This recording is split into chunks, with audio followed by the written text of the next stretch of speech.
Voltamos então, pessoal, com este segundo bloco do nosso Espaço Heráclito de hoje, cujo tema é Neguinho da Beija-Flor e a dialética da modernidade.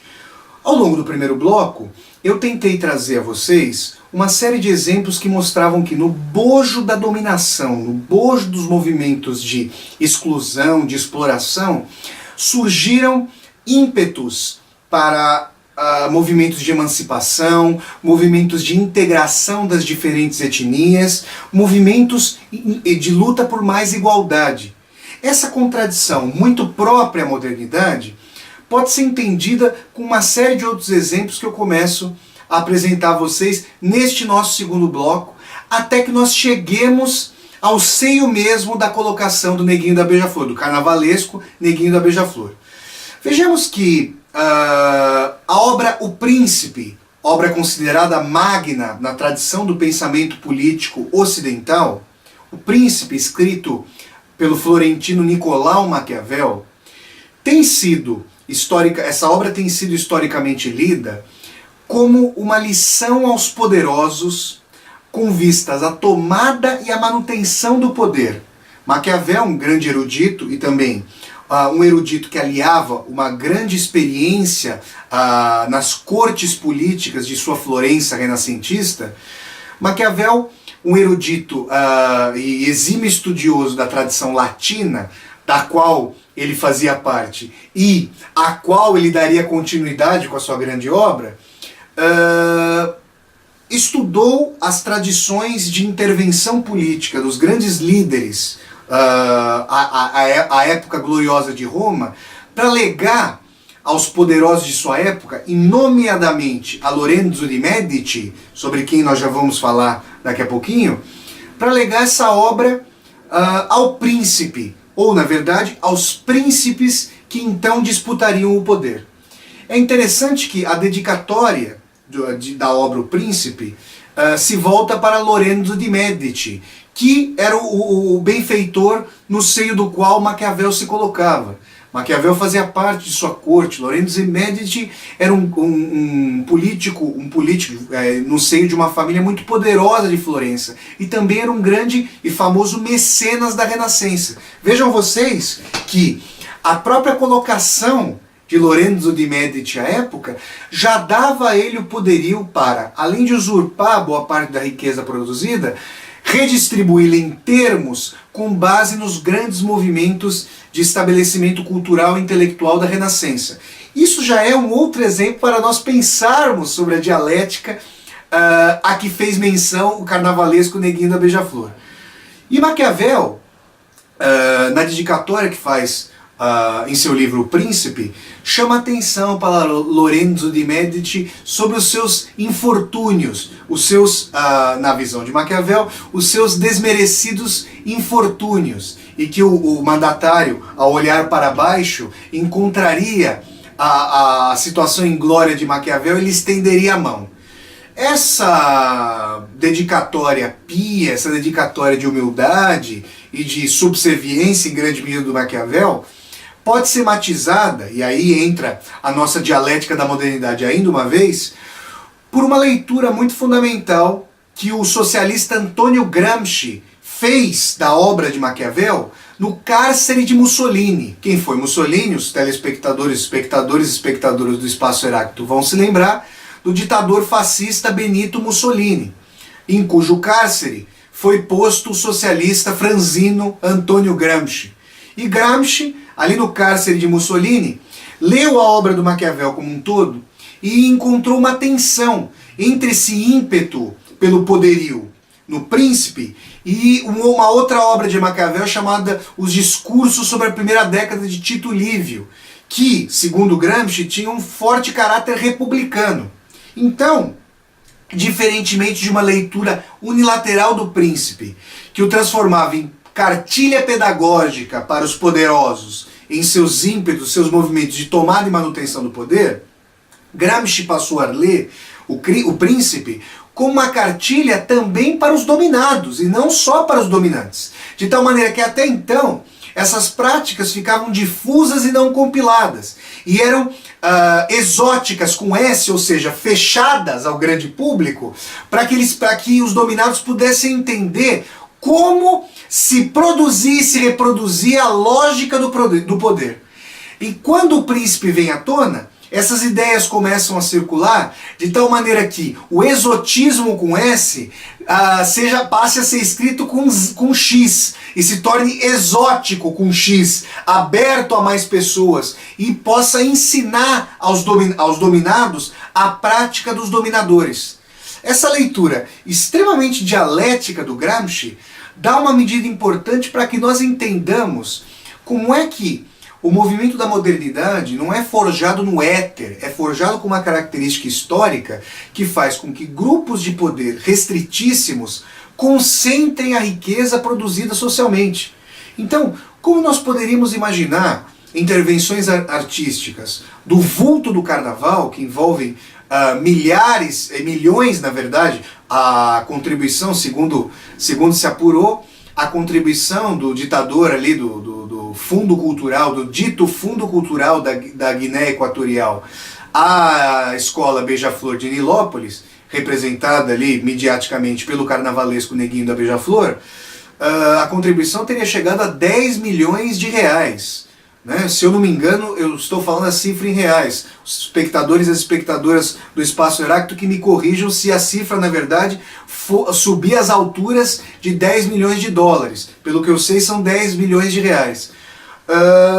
É interessante pensar que, quando o Neguinho da Beija-Flor diz que a prática do carnaval não seria em nenhuma medida profissional, não teria regras, não teria infraestrutura, ele chama atenção para um movimento que, historicamente, chamou a contravenção, os bicheiros e traficantes, e começou a disputar a hegemonia com outras apreciações históricas que tinham origem na elite. Vale frisar que o carnaval não tem origem brasileira, ele tem origem europeia, mas ele se tornou uma festa amplamente apropriada pelas camadas populares.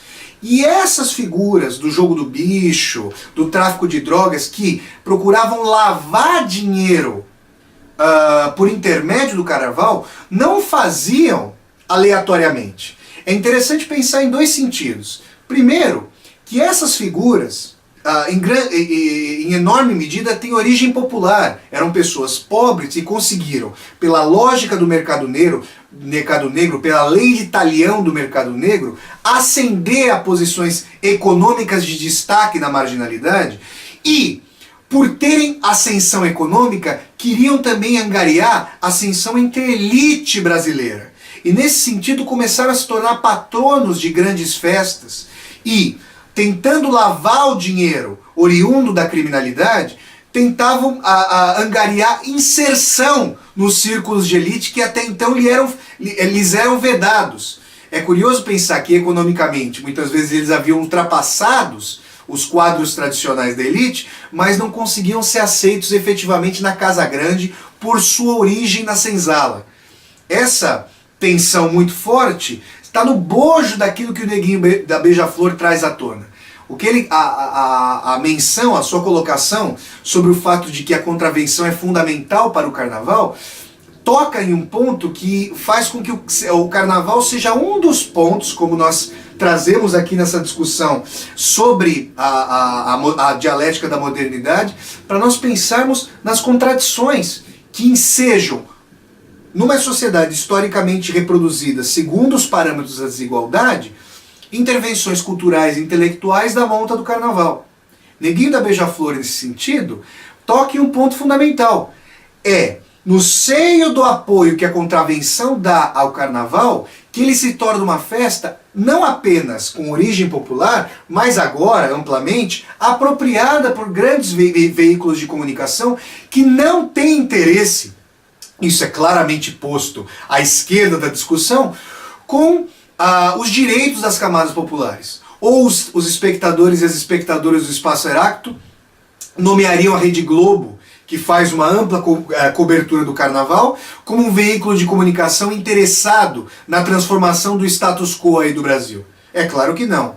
E se nós reverberarmos a colocação do Neguinho da Beija-Flor nesse sentido, foi justamente o aporte, a afluência de recursos da contravenção, a macro-afluência de recursos da contravenção, que fez com que o carnaval fosse uma dinâmica que tivesse que ser apropriada pelos veículos de comunicação, porque gera um público enorme potencial e fatores de disputa simbólica fundamentais.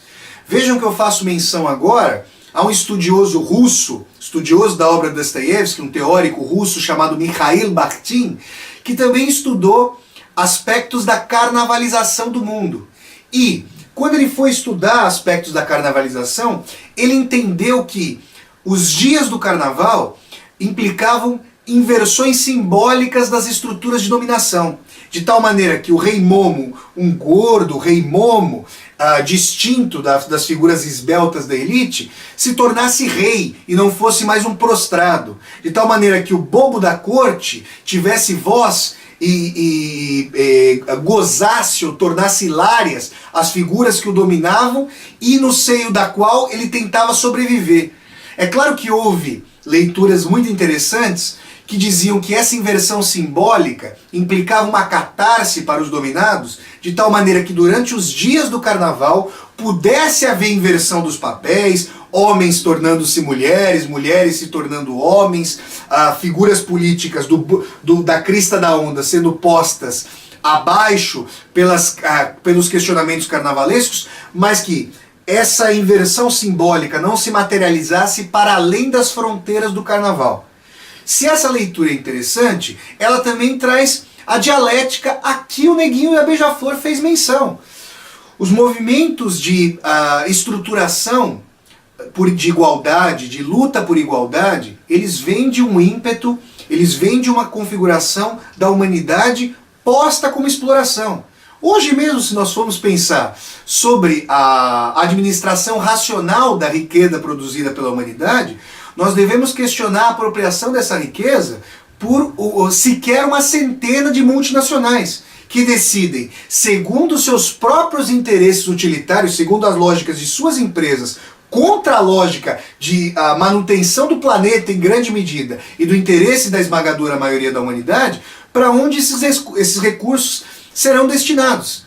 É a isso que o Neguinho da Beija-Flor faz menção quando fala sobre a noção de contravenção fomentando o carnaval. É claro que vocês poderiam dizer que isso não está contido imediatamente no bojo das discussões do Neguinho da Beija-Flor, mas quando ele fala sobre grandes movimentos com origem popular, fomentados em escala nacional, como o carnaval, nós não podemos esquecer que o Estado, em grande medida, só se voltou para isso, para se organizar esses eventos, quando eles assim assumiram uma magnitude em escala nacional. Se assim não fosse, não haveria a paralisação de quase uma semana, de feriado de quase uma semana do carnaval. E no Rio de Janeiro, o prefeito da cidade, eu cheguei a ver uma foto aqui na internet, o prefeito da cidade, Ricardo Paes, não entregaria a chave da cidade, e aí eu faço um parênteses, a noção de cidade murada é uma noção muito medieval, de cidade que era cercada, né, por muralhas e tinha sua porta de proteção contra as invasões dos povos bárbaros, contra as invasões de outros feudos, de outros exércitos nobres. Então é nesse sentido que nós poderíamos falar sobre as chaves das cidades. E o prefeito Ricardo Paes, eu vi uma foto na internet, entregou as chaves da cidade do Rio de Janeiro ao rei Momo, abrindo as festividades do carnaval. É claro que tendo assumido essa monta, essa festa tendo chegado a essa monta, as autoridades já não podem relegá-la. Aliás, não apenas não a relegam, como a oferem dividendos a um pool de empresas ao lado da iniciativa pública para se apropriar dos discursos do carnaval. E se nós não analisarmos as contradições e repercussões da colocação do Neguinho da Beija-Flor, nós julgaremos ou prejulgaremos unilateralmente, e é claro que deve ser repudiado esse apoio, mas não entenderemos que a base desse apoio não é inaudita, não é aleatória. Ela diz respeito à forma pela qual a modernidade vem se articulando com seus grupos de poder restritíssimos, ilhados por enormes contingentes de pessoas que sobrevivem, que lutam para estabelecerem sua vida segundo parâmetros mínimos de dignidade e solvência. É nesse sentido que me parece extremamente dialética a colocação do Neguinho da Beija-Flor. É claro que o fato de o carnavalesco ser negro e ter esse apelido Neguinho da Beija-Flor gera, por parte de uma série de setores preconceituosos, uma vitimização, uma crítica contumaz a esse tipo de apoio. E é claro que se nós pensarmos, por exemplo, eu estou aqui nos Estados Unidos, se nós pensarmos no tipo de atuação das organizações não governamentais norte-americanas, fomentando nos países latino-americanos, não apenas os países latino-americanos, mas também e sobretudo nos países latino-americanos, seios de contraposição aos governos democraticamente eleitos. Se nós pensarmos na política exterior norte-americana e suas fundações, nós estaremos falando sobre o quê? Nós estaremos falando sobre a mesma dialética contida no apoio da Guiné Equatorial à escola de samba Beija-Flor de Nilópolis. Só que como são os Estados Unidos, o suposto bojo da democracia, nós não repudiamos a priori. Agora, se nós pensarmos que a democracia foi arrancada aos senhores coloniais, às potências coloniais, e é disseminada pelos Estados Unidos, por exemplo, nas suas atuações de bombardeios pelo Oriente Médio, se nós pensarmos nesse sentido, nós vamos ver que está muito bem orientada a colocação da Beija-Flor em termos históricos, naquilo que a modernidade vem trazendo como reprodução da desigualdade e como potência por mais igualdade no seio dos movimentos de contestação. Bom, pessoal, é nesse sentido que eu procurei hoje fazer a discussão sobre o Neguinho da Beija-Flor e a dialética da modernidade, para que nós entendamos as sombras projetadas pelas luzes da ribalta ali do carnaval. Tudo bem, gente? Ficamos por aqui hoje com mais esse Espaço Heráclito e daqui a 2 semanas, na nossa TV Geração Z, voltaremos com mais discussões. Um grande abraço aqui da Chicago, cujo inverno começa a trazer uma trégua agora em março, e até daqui a 2 semanas com mais um Espaço Heráclito. Grande abraço a todos, tchau, tchau.